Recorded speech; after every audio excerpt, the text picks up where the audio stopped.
بسم اللہ الرحمن الرحیم الحمد للہ رب العالمین والعاقبۃ للمتقین والصلاة والسلام علی سید الانبیاء والمرسلین وعلی آلہ واصحابہ اجمعین، اما بعد۔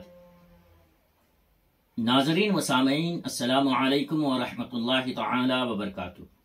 فوائد الفواد، ملفوظات و تعلیمات سلطان المشائخ خواجہ نظام الدین اولیاء محبوب الہی سے کو پڑھنے کی سعادت ہم حاصل کر رہے ہیں۔ آج ہم چوتھی جلد سے 20ویں مجلس پڑھنے کی سعادت حاصل کریں گے۔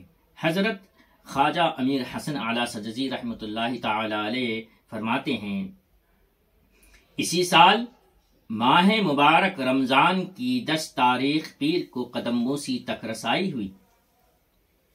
سورہ اخلاص کی فضیلت کا ذکر نکلا۔ سورہ اخلاص قل هو اللہ احد۔ زبان مبارک سے ارشاد ہوا کہ پیغمبر علیہ السلام نے فرمایا ہے کہ سورہ اخلاص تہائی قرآن ہے۔ پھر فرمایا کہ یہ جو ختم قرآن کے بعد 3 مرتبہ سورہ اخلاص پڑھتے ہیں تو اس میں یہی حکمت ہے، اس میں یہی حکمت ہے۔ اگر ختم کے دوران کچھ کمی رہ گئی ہو تو سورہ اخلاص کی 3 مرتبہ پڑھنے سے ختم مکمل ہو جائے۔ کیا ہے؟ اس کی تکمیل ہوتی ہے، جو کچھ کمی رہتی ہے اس کی تکمیل ہوتی ہے۔ اس کے بعد فرمایا کہ ختم قرآن کے بعد سورۃ الحمد، سورہ فاتحہ اور سورہ بقرہ کی چند آیتیں پڑھتے ہیں۔ یہ کیا چیز ہے؟ سوال کیا گیا۔ اس کا واقعہ یہ ہے کہ حضرت رسالت مآب صلی اللہ علیہ وسلم سے پوچھا گیا، سب سے اچھا آدمی کون ہے؟ سب سے اچھا آدمی کون ہے؟ مصطفیٰ علیہ السلام نے فرمایا الحال المرتحل۔ اب اس کا معنی کیا؟ حال اسے کہتے ہیں جو کسی پڑاؤ پر آ کر اترے۔ حال اسے کہتے ہیں جو کسی پڑاؤ پر آ کر اترے، اور مرتحل اسے کہتے ہیں کہ جو روانہ ہو جائے۔ اور یہ اشارہ اس طرف ہے کہ جب کوئی قرآن پڑھتا ہے تو ختم کرتا ہے، گویا ایک منزل پر آ کر اترتا ہے، اور جب دوبارہ شروع کرتا ہے تو گویا دوبارہ روانہ ہو جاتا ہے۔ بس انسانوں میں سے بہتر شخص وہ ہوتا ہے جو قرآن ختم کرتے ہی فوراً شروع بھی کر دیتا ہے۔ ایسے شخص کو رسول علیہ السلام نے الحال والمرتحل کی صفت سے یاد فرمایا ہے۔ یعنی قرآن ختم کریں تو بالکل والناس پہ ختم کر کے رک نہیں جائیں، بلکہ پھر سے سورہ فاتحہ پڑھیں، پھر سے سورہ فاتحہ پڑھ کے جو ہے ابتدائی سورہ بقرہ کی آیتیں پڑھنی چاہیے۔ اس میں یہ حکمت ہے کہ اللہ کے رسول صلی اللہ تعالی علیہ وسلم نے فرمایا کہ تم میں سے بہتر اچھا آدمی وہ ہے جو حال المرتحل ہے۔ بہرحال پھر اس بات کا ذکر آیا کہ بعض لوگ غیر موجود جنازے کی نماز پڑھتے ہیں، یہ کیسا ہے؟ بعض لوگ نماز غائبانہ پڑھتے ہیں، کیسا ہے؟ جنازہ حاضر نہیں ہوتا لیکن جنازے کی نماز پڑھتے ہیں، کیسا ہے؟ خواجہ ذکرہ اللہ بالخیر نے فرمایا یہ جائز ہے، یہ جائز ہے۔ مصطفیٰ علیہ السلام نے نجاشی کی نماز جنازہ اسی طرح پڑھی تھی۔ ان کا انتقال کہیں ہوا تھا، اور امام شافعی اس بات کو جائز رکھتے ہیں۔ اچھا، یہ جو مسئلہ ہے امام شافعی کے نزدیک جائز ہے، احناف کے نزدیک صلاۃ علی الغائب جائز نہیں ہے۔ اگر میت کے جسم کا کوئی عضو لائیں، جیسے ہاتھ یا پاؤں یا انگلی جو بھی ہو، اس پر بھی نماز پڑھ سکتے ہیں۔ اب کچھ ہو گیا، میت کا کچھ ہی نہیں ملا، کوئی ایک جز مل گیا، اسے بھی سامنے رکھ کے نماز جنازہ پڑھ سکتے ہیں۔ اہم مسئلہ ہے۔ اس بات کی مناسبت سے شیخ جلال الدین تبریزی قدس اللہ سرہ العزیز کی حکایت بیان فرمائی۔ جب شیخ نجم الدین صغرا کو جو دلی کے شیخ الاسلام تھے ان سے دشمنی ہو گئی اور ایسے بھڑکے کہ انہیں ہندوستان کی طرف روانہ کر دیا گیا، مراد یوپی کی طرف روانہ کر دیا گیا۔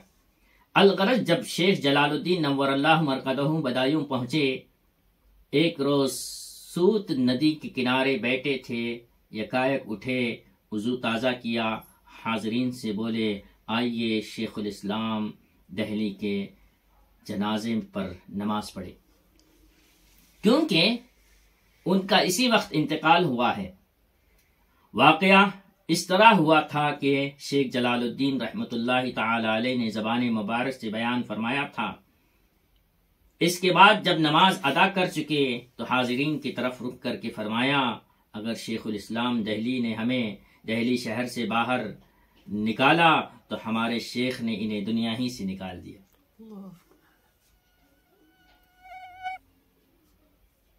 دیکھیں جماعت متحیران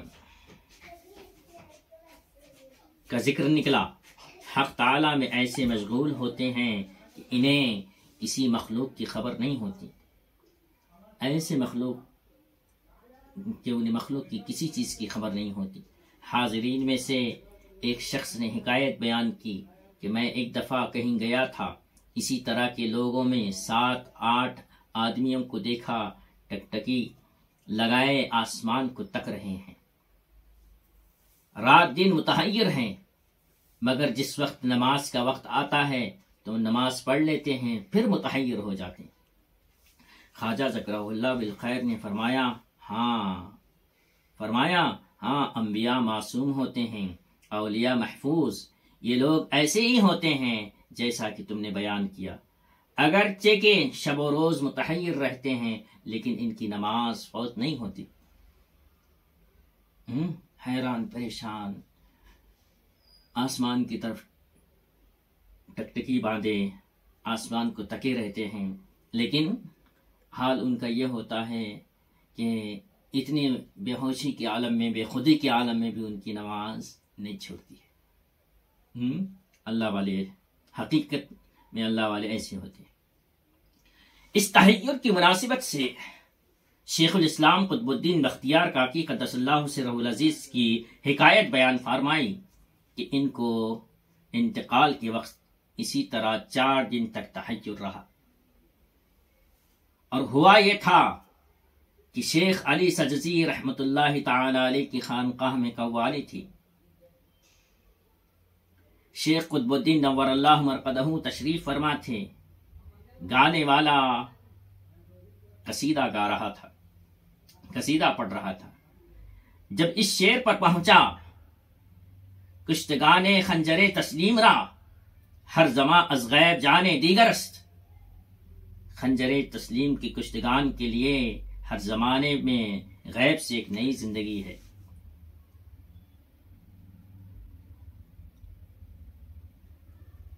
خنجر تسلیم سے کٹنے والے شہیدوں کے لیے ہر زمانے میں غیب سے ایک نئی زندگی ہے۔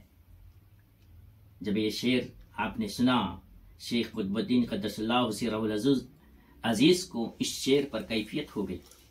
جب وہاں سے گھر آئے مدہوش اور متحیر تھے، فرماتے تھے یہی شعر پڑھے جائیں، چنانچہ یہی شعر ان کے سامنے پڑھا جاتا اور وہ اسی طرح متحیر رہے، سوائے اس کے کہ جب نماز کا وقت آتا تھا تو نماز ادا فرماتے تھے، پھر یہی شعر پڑھواتے تھے، حال آ جاتا اور حیرت پیدا ہو جاتی۔ 4 دن تک یہی حالت رہی، 5ویں رات کو رحلت فرمائی۔ حالت شیما میں یہ شعر سنتے سنتے حضرت قطب الدین بختیار کاکی کا انتقال ہوا، رحلت فرمائی۔ شیخ بدر الدین غزنوی فرماتے ہیں کہ میں اسی رات کو حاضر تھا، جب شیخ کے انتقال کا وقت قریب آیا تو مجھے کسی قدر غنودگی تھی۔ شیخ بدر الدین غزنوی کہتے ہیں کہ مجھے تھوڑی سی اونگ آنے لگی، خواب میں دیکھا کہ شیخ قطب الدین قدس اللہ سرہ العزیز جیسے اپنی جگہ سے اٹھ رہے ہیں اور اوپر کی طرف جا رہے ہیں۔ شیخ اپنی جگہ سے اٹھ رہے ہیں اور اوپر کی طرف جا رہے ہیں، مجھ سے فرما رہے ہیں کہ دیکھو بدر الدین، اللہ کے دوستوں کے لیے موت نہیں ہے۔ جب میں بیدار ہوا تو شیخ دار البقاء کو رحلت فرما چکے تھے۔ سبحان اللہ، رحمت اللہ علیہم اجمعین۔ کیا شان اللہ والا، کہ جب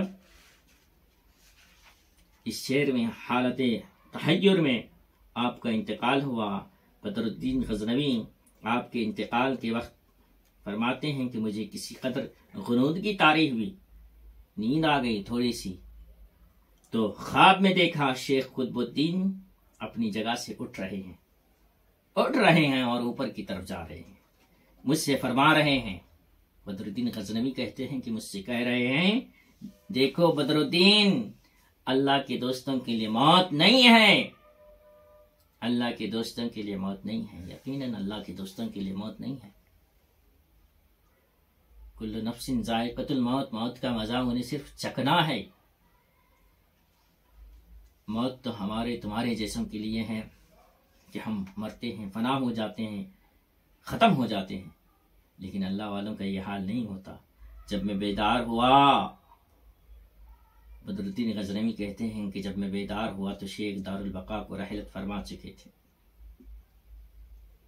موت آتے ہی وہاں کی ان کی ایک نئی زندگی شروع ہو جاتی ہے۔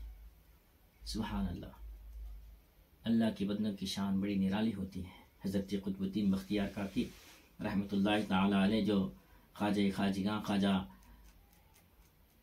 غریب نواز کی جانشین، ان کے خلیفہ ہیں، نظام الدین محبوب الہی کے دادا پیر ہیں، بابا فرید الدین گنج شکر رحمۃ اللہ تعالی علیہ کے پیر و مرشد ہیں، بڑی شان حضرت بختیار کاکی رحمۃ اللہ تعالی علیہ کے ہے۔ ہم اللہ سے دعا کرتے ہیں کہ اللہ تبارک و تعالی ہمیں ان بزرگوں کی زندگیوں کا صدقہ عطا کریں اور ان کی محبت، ان کی غلامی میں اللہ تبارک و تعالی ہمیں قبول فرمائے۔ وآخر دعوانا ان الحمدللہ رب العالمین۔ آج ہماری 34 جلد سے 20ویں مجلس ختم ہوا چاہتی ہے۔ السلام علیکم ورحمۃ اللہ تعالی وبرکاتہ۔